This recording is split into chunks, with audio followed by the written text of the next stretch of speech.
right most केंद्र के हाल के कांग्रेस कैंडिडेट होइना हाईरिबसी यूथ ऑफ मणिपुर सिदा अखोइना पीबीआबा कोऑपरेशन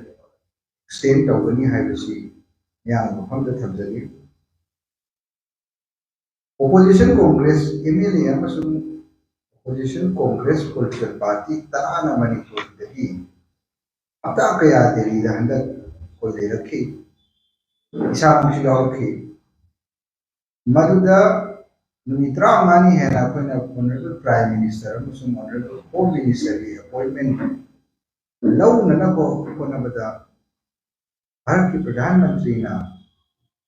कोई ना तो कोई ने ले रहा है कोई नहीं मायने हाइरम दना यूनाइटेड स्टेट्स का तो चल करे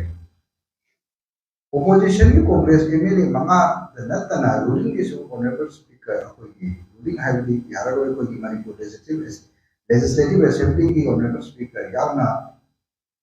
एमएलए रूलिंग एमएलए यावना मसुम मिनिस्टर्स के यावना प्राइम मिनिस्टर नन्ना नबा दिल्ली दा कोई ने लेरम बदो अपॉइंटमेंट भी रखी थे हजिक हजिक सु दिल्ली दा कोई ने उजरे मददी मणिपुर की प्रधान सु हुई है ऑनरेबल स्पीकर अमसुम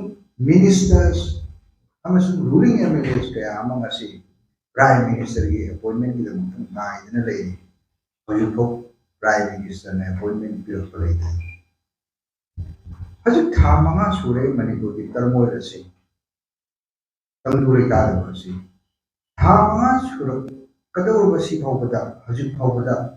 प्रधानमंत्री की ऑफिस तक नत्रे हरगा मुख्यमंत्री की ऑफिस तक चीफ मिनिस्टर की सेक्रेटरी तक एखोइदा करिगो वफम त तार फबे मदुली करि करम वफम न हायगा एबा के प्रधानमंत्री श्री नरेंद्र मोदी जी ना कोई मणिपुर की चीफ मिनिस्टर दा थामा से द लास्ट 5 मंथ्स सिदा मणिपुर की इरांग सी मतांगा मणिपुर की तंगू लेता दबसी मतांगा टेलीफोन दा कोड लाइन दा फोन तौरकी दरका फोन तौकी हाइबसी प्राइम मिनिस्टर ऑफिस न सो फोंदोक्ति चीफ मिनिस्टर की सेक्रेटरी न सो फोंदोक्ति हाइबी यात्रदी कोड लाइन दा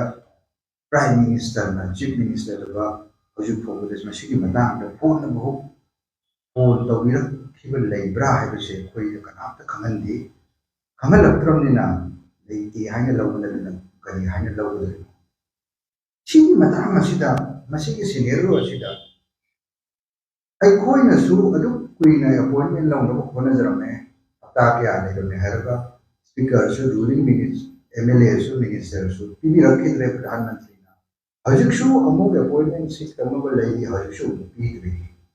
ची मतांग असिदा ओपोजिशन की कांग्रेस एमएलए मंगा सिना मुखरगा प्राइम मिनिस्टर ना अपॉइंटमेंट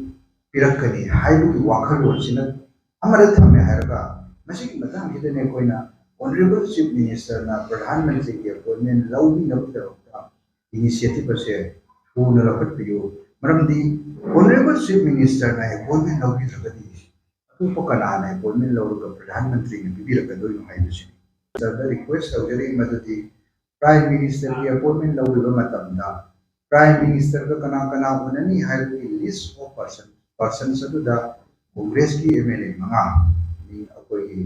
हाने की एक चीफ मिनिस्टर अमसों सीएलपी लीडर श्री मोदी कांग्रेस की पीसीसी प्रेसिडेंट अमसों honourable MLA Shri K Venkatchandra deputy CLP leader